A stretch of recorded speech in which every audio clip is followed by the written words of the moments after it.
nos encontramos frente a la Casa 100, casa que data de 1928. Pero no nos adentremos tanto a la historia. Recordemos que Coya más o menos se funda en 1885, eso dicen los datos históricos, y más o menos en 1905 es cuando llega un señor, el señor William Braden, junto a sus socios, empiezan a explotar la minería a nivel industrial en Zúbel. En ese momento las casas se empiezan a construir, el campamento de Caletones, el campamento de Zúbel, también está Pueblo Hundido, y finalmente ven la necesidad de expandir su capacidad eléctrica, y es allí cuando ven la posibilidad en la precordillera andina.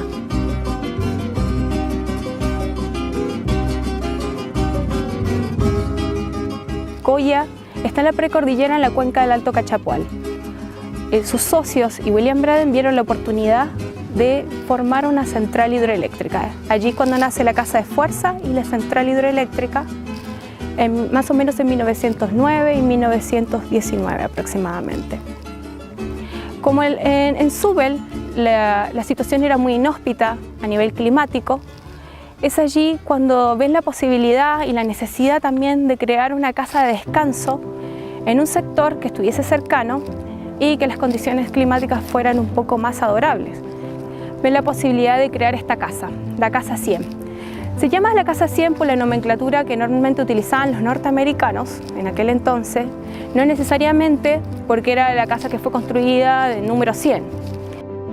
Bueno, si bien la casa tiene 630 metros cuadrados, el espacio es gigante, dispone de un jardín extenso, que en ese momento era un espinal lleno de espinos, y en este momento lo vamos a ver lleno de árboles de distintos lugares del mundo, distintos pinos, pinos americanos, pinos abetos, abetos azules, vamos a ver secoyas, que aluden también al tipo de paisaje que normalmente los norteamericanos querían encontrar.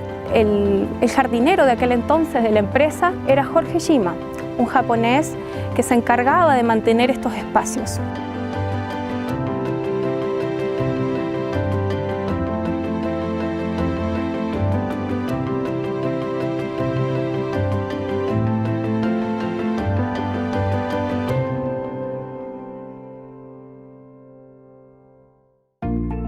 Estamos en el comedor de la Casa 100.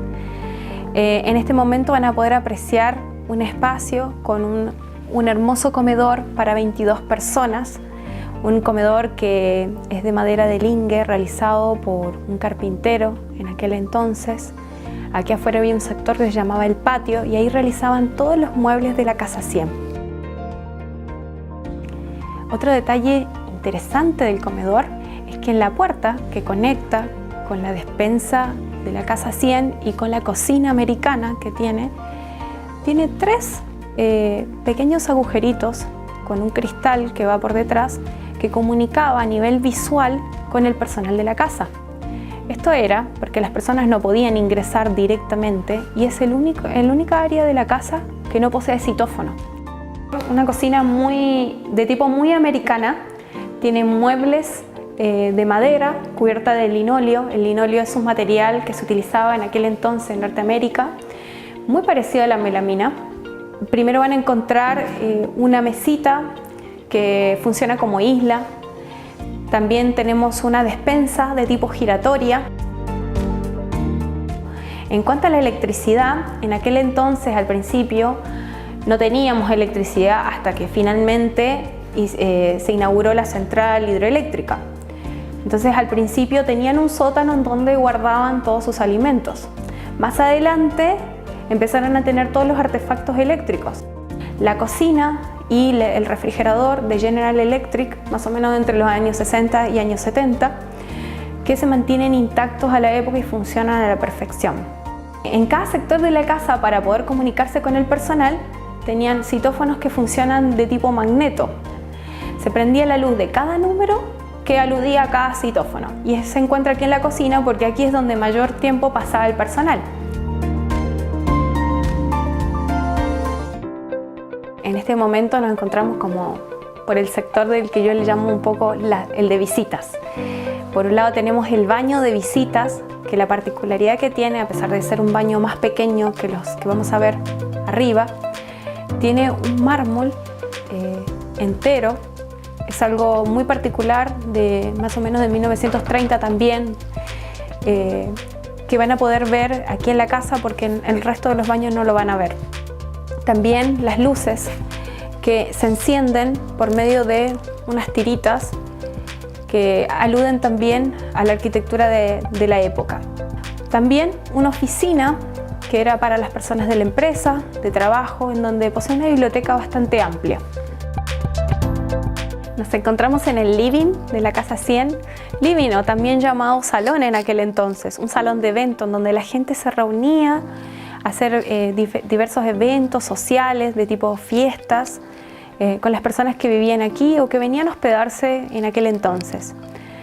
Hay ciertos datos o detalles que hacen a este lugar algo especial, que no es específicamente original, pero también vamos a encontrar con ciertos detalles que aluden a la construcción de la casa, como lo es la chimenea con su mármol, que se mantiene intacto al principio de la época. Tenemos dos cuadros bastante interesantes. Uno es la Riviera Francesa, un cuadro de un pintor un tanto desconocido, se llama Jordan Monnier. No es Monet ni es Manet, por las dudas, porque siempre suelen confundirlos. Es de la época del 76. Se mantiene aquí en la casa desde entonces, colgado en el salón. Y otro cuadro muy interesante, un poco más pequeño, regalado por la Embajada Española, que representa la primera Junta de Gobierno. Este cuadro es de Carlos Martínez.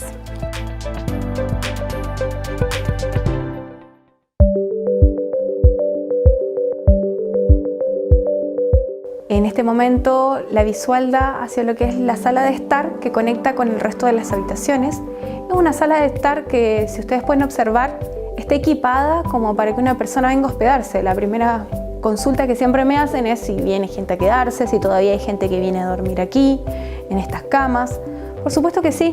La casa todavía se utiliza como casa de descanso, también para reuniones importantes de la empresa, para reuniones presidenciales. Es una casa que, si bien es patrimonial, tiene su uso.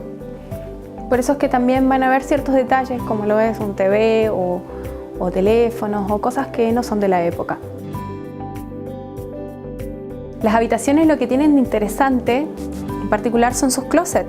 Los closets, muchos de ellos abren con un sistema en donde al abrir la puerta se prende la luz hacia adentro. La disposición también de tipo arquitectónica de los closets son de tipo norteamericano, sugiere ser como una especie de vestidor.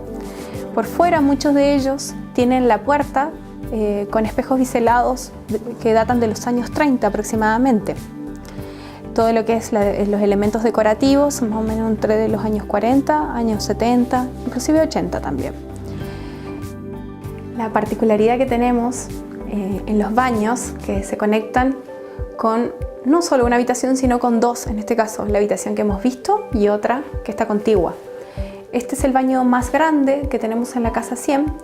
Dispone de una tina separada de la ducha, pero además los baños se mantienen intactos al principio, comienzo, orígenes de la casa, con sus muebles de linóleo, de madera, realizados aquí. Esta es la habitación principal. Dispone los muebles adecuados más o menos a la época, entre el 40 y el 70. Bueno, el detalle que más llama la atención es la cama, que pueden observarla. Es una cama separada, realizada en hierro. Claro, en aquella época tampoco había camas de dos plazas, por ejemplo. Dispone de dos ventanas, a diferencia de otras habitaciones. En el baño, es el único baño un poquito más grande que el resto, que dispone la tina con la ducha en conjunto, a diferencia de los otros baños. En este momento nos encontramos casi al final del recorrido de la Casa 100 por dentro, y esta es la sala de estar, uno de mis lugares preferidos que tengo aquí dentro de la casa. Es como una sala de luz, como si fuese una galería cerrada, por así decirlo, con mucha iluminación, que alude a una época en donde uno se imagina que aquí muchas personas seguramente se tomaron su té, estuvieron sentados aquí mirando el sol con con una llegada casi directa a lo que es el patio trasero, hacia el jardín de lo que es la Casa 100.